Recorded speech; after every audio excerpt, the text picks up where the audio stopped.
Back. We are back, Bob Cupid.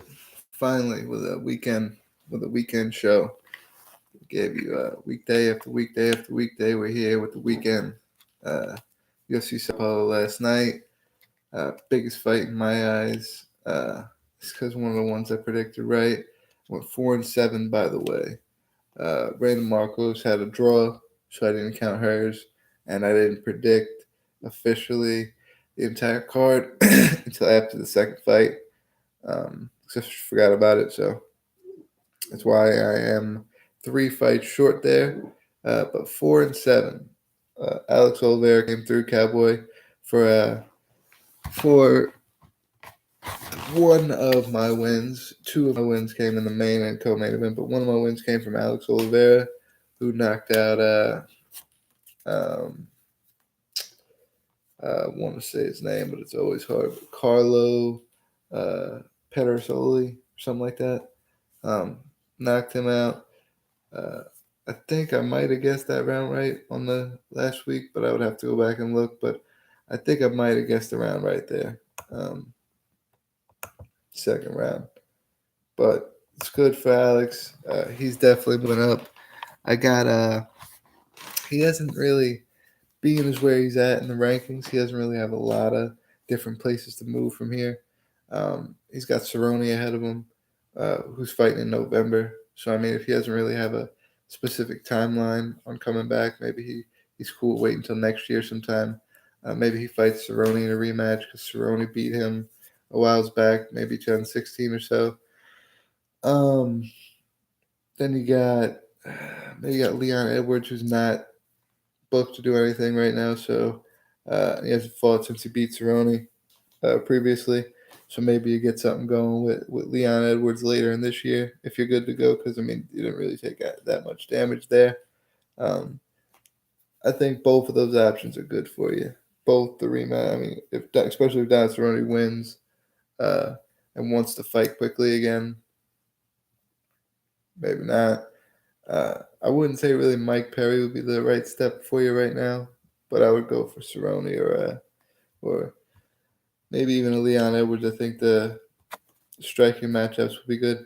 That knockout was actually really impressive, man, where he caught the kick and landed the right hand and dropped him. That was really impressive. Uh, Almost as impressive as Little Nogueira fucking with his constant left hand, left hook, left hook, left hook, just blazing him in the temple until Sam Alvey crumpled in the second round also. So I got that one wrong. I went Alvey there, I think, because fucking Lil Nog's 43. So I was like, yeah, I'm going to pick Alvey. Tough choice, Alvey. My bad, man. Uh, I doubted you, Lil Nog, but my bad. You got me. The main event, I don't really have a prediction for either one of those two guys either, because I really don't see where Sam Alvey goes from there. That's a hard place to go to because Nogueira should retire after that. I didn't catch the end of the fight shit because of I was just doing something in between the commercials and stuff. So as soon as the fight ended, I knew who won. You know what I'm saying? So I walked up, I was doing some shit, came back to watch the fight. So I didn't see if he retired or not. Maybe he did. If somebody did, let me know. If he did, let me know. I'll probably see it on social media later or something. But to my knowledge, right now, he didn't retire. I expect him to retire. He looked very good, but I mean, 43, 44, how long are you fighting, man? It's tough. It's tough. Do you get a guy in the top 15 again? I know you just beat Sam Alvey, but it's going to be tough for you. So I don't know what I should predict for Nogueira except for retirement. And I don't know what I should pick for Sam Alvey because I don't think he's doing. I'm going to look right now, actually, because I didn't. This is one thing that I did not prepare myself for, and that was to look up Sam Alvey. Oh, I'm not even going to risk it because this computer's freaky out. But um, I don't think he's on too much of a tear right now. I know he won a couple fights, but he's got some losses in there too, and that never looks good. And he just lost to a guy that's 43 and should be retired. So it's tough to see where you go from there. But I'm sure if he's got a contract, if they're working it out, he'll get another fight. I'm just not too sure who it's going to be with, so I can't really. The only other two fighters who I'm going to predict who they're going to fight next is the main event, because Eric Anders still has a future, a big future. Thiago Santos has a huge future. Um, Santos obviously landing a lot of those body kicks. That the body kicks that landed to Anthony Smith, who is a contender in the light heavyweight division right now. Santos beat him with those same body kicks, slowed him down, and then beat him up top. It's the same thing that happened. Anders came in on a takedown, got his legs, brought him down, sat on his legs a little bit too long, let Santos get up and mount up a little bit while he still had his legs, and deliver a bunch of hellacious elbows. And the round ends, and he lays back with his head back. Ref helps him up, his teammates help him up, and he just keeps falling, can't make it to the corner, and they just call it. But I mean, I call that just as good as a knockout in my book. In my book, that's just good. That'd be called a knockout to me. They call it a doctor stoppage.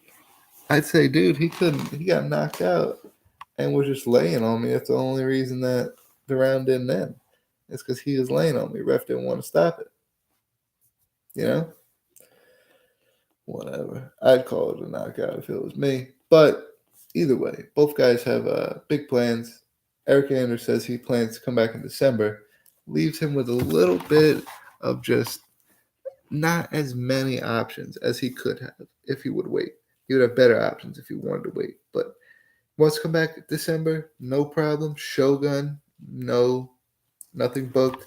I know we got Krylov that just lost last week by submission. He would be looking. He didn't take too much damage. I know he's going to want to bounce back on that, especially if he's got a new contract with the UFC. You never want to get released. You take your first fight in the UFC, you lose, so you want to get a fight quick, especially if you're not hurt or anything. So he's ranked 15 at light heavyweight. Maybe Krylov. Shogun's not slated to fight anybody, so I mean maybe Krylov. Both of those, Krylov and Shogun, would be available light heavyweight fights in December. Middleweight fights, the only really one that I see for you, because you just lost to the number, what is it, 14, 12, 14, 9, 10, 11, whatever he is, Santos. At middleweight, I don't really see you losing to him and going up. So you're either going to fight a no-name guy, or no, I wouldn't say no-name. Sorry. I can't classify them as no-name guys. You're either going to fight a guy that's not ranked, or maybe number 15, Jotko, Kristof Jotko. Can't say his name, but I tried. But that guy, maybe, I mean, he hadn't fought since earlier this year. If he still plans to fight, maybe you fight that guy. If not, I see you fighting a non-ranked guy at middleweight.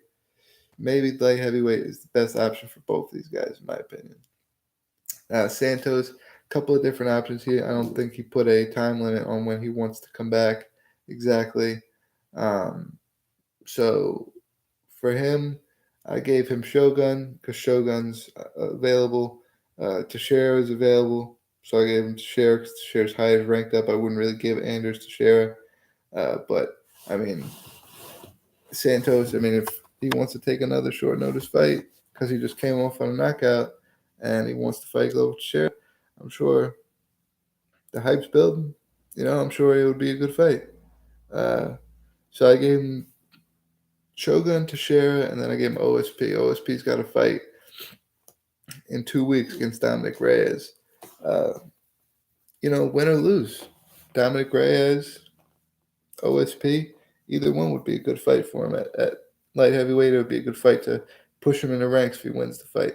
So I like Santos. Santos is one of my favorite fighters, so that's why I gotta go with Santos sometimes, But I liked to see him win last night. It was good. It was great for me to see him win. Those are the fights I gave him at light heavyweight. If he went down to middleweight, of course I gave him way more options. Brad Tavares is coming off a loss from Israel Adesanya. Has fought since earlier this year when that fight was. That fight could be later this year, no problem. He's ranked, I think, 10. Brad Tavares is 10 in middleweight. where you are 14, you just beat an unranked guy, or 12 or whatever you are. Number 9, Adriano Adesanya is fighting number 6, I believe, Derek Brunson.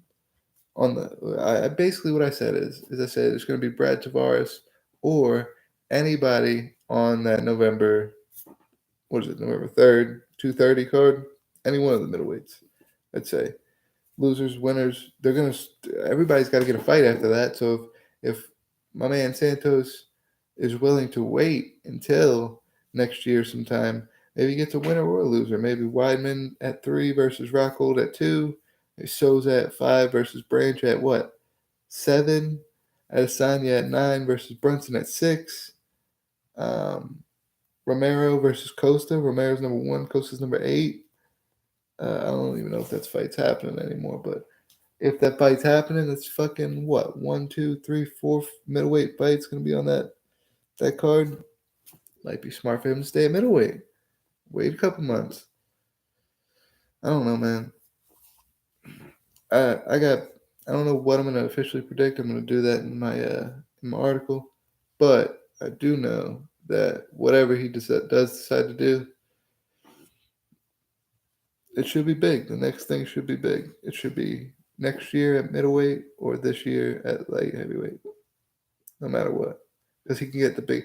Glover needs to fight this year. He just got injured. He's out of that card. He wants to come back. He's probably gonna come back at the end of this year. So Glover will be this year. That'd be the biggest fight he could take is Glover.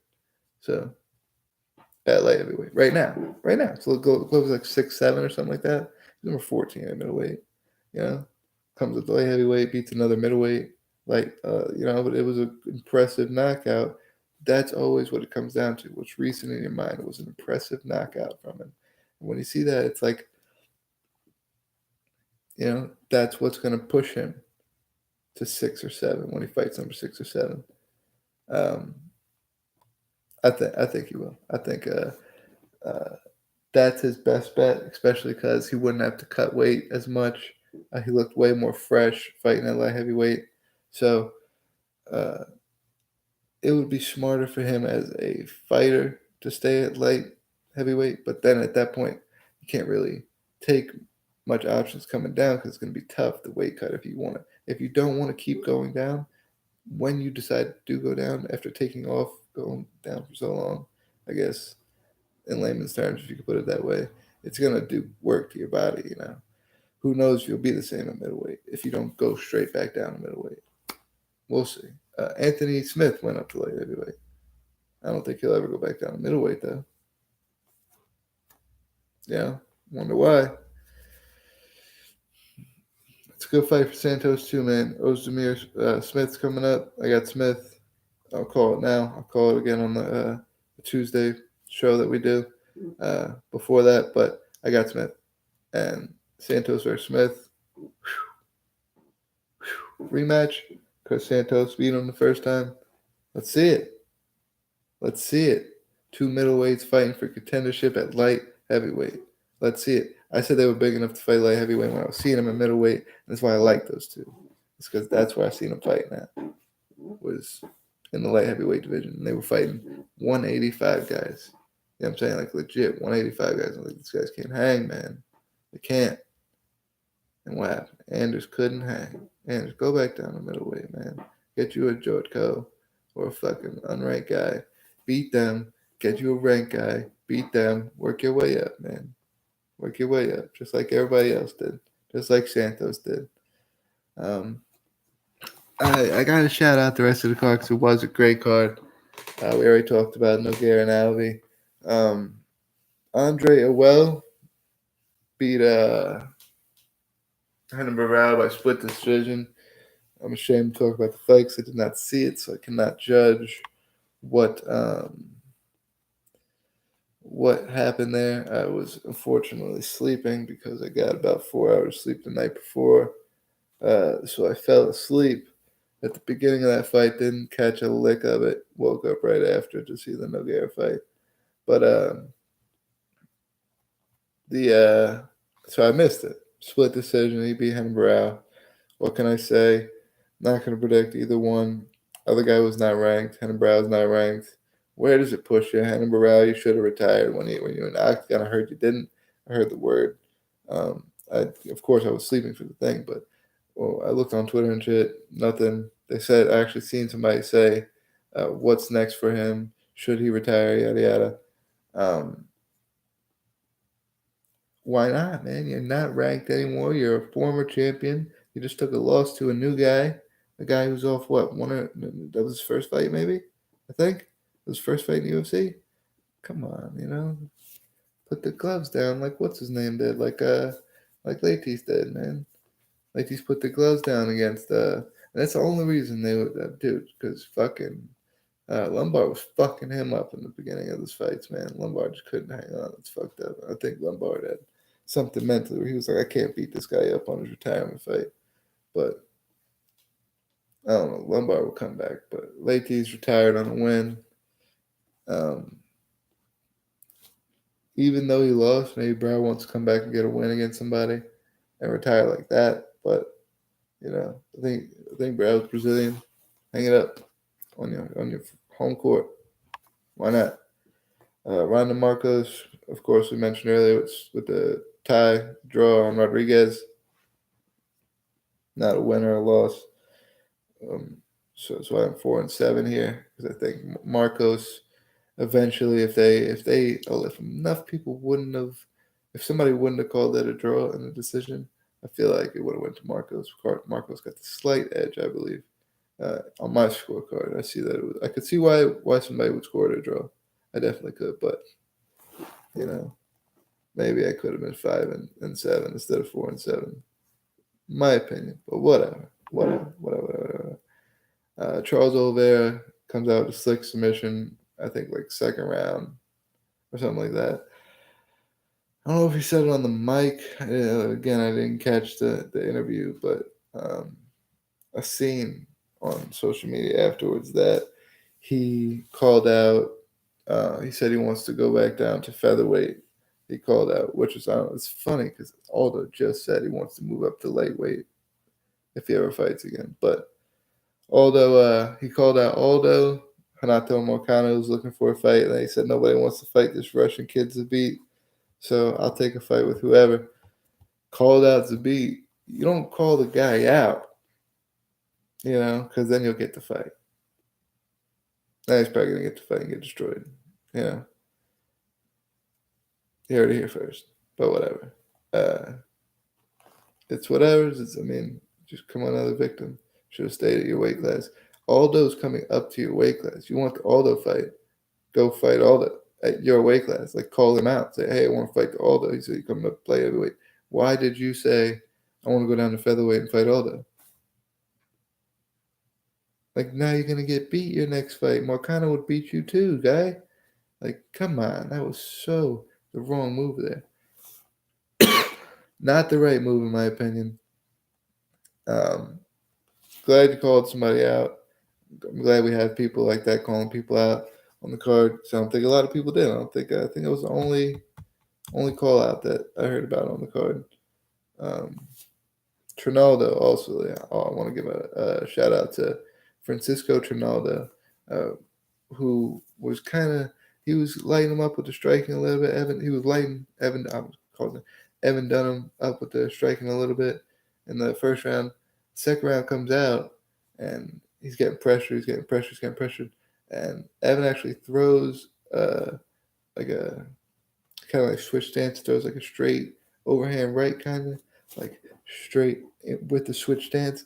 And as he does, when you do that, you kind of you kind of extend like this. And when you extend, you kind of want to block out like this.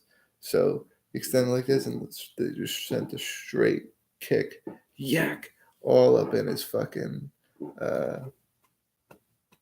rib cage, right, just smooth right underneath the punch, right into his rib cage, underneath the chest, pectoral muscle, and he immediately crumpled. Ref stopped it. That was an insane knockout. Francisco Trinaldo needed it. A lot of people were thinking he was going to be a gatekeeper. Evan Dunham also a veteran. Both guys, I think, 80-something fights professionally.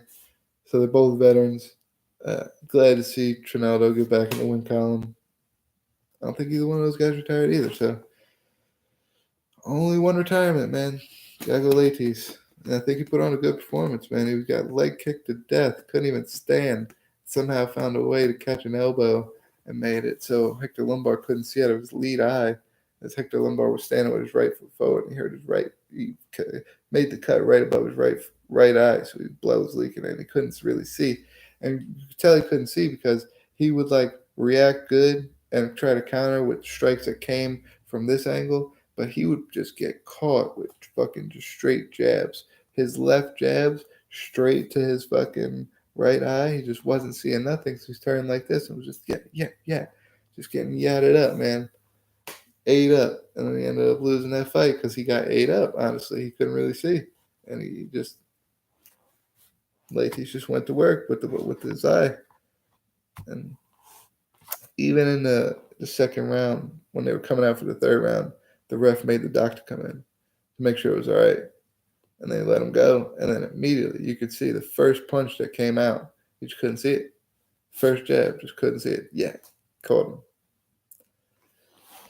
Oh, Hector Lombard will come back from that. Latis, good to see you win. Good to see you go out on a win. You made the guy take the gloves off and then you put him down in the middle of the ring. It's awesome to see you celebrate, or just like memorial stuff like that. Like stuff that happens like that in MMA. It's great to see it.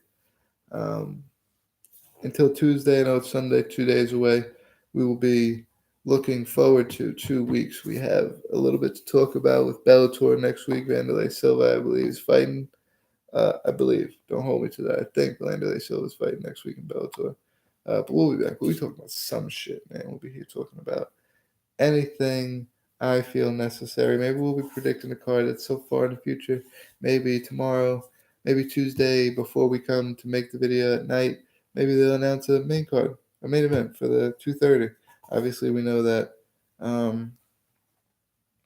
it won't be John Jones, 100%. So it's Dana White, so I guess still 50%, maybe John Jones. Joanna's off. Shevchenko's on 231. Canada. They ruled somebody else out. Oh, John Jones.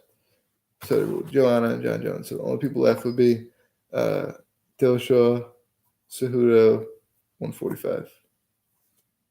That's it. Disappointing, man. Disappointing because I don't think they're ready to make that super fight. And that fight is in November, man. What is it? About to be October? About to be October, guys. October, November, December. 1 month away. You're going to have to promote what would be a super fight. What you would classify as a super fight. Or you're just going to do the DJ Henry rematch. And the fight really won't blow up. The card really won't blow up like that. Because you have a tremendous middleweight card. I don't see why you didn't time up the fucking title fight. Ultimate Fighter shit. I know you wanted to do it at the end of the year. But dude, fuck it. 1 month ahead of time. Do it. Do it. That was the fucking obvious choice, man. But whatever. I'm not the guy. I want to own it, man. Somebody watch my videos, sponsor me, let me get famous enough to where Dana White sees me. He's like, oh, yeah, you think you can do it? Just do it. And he gives it to me.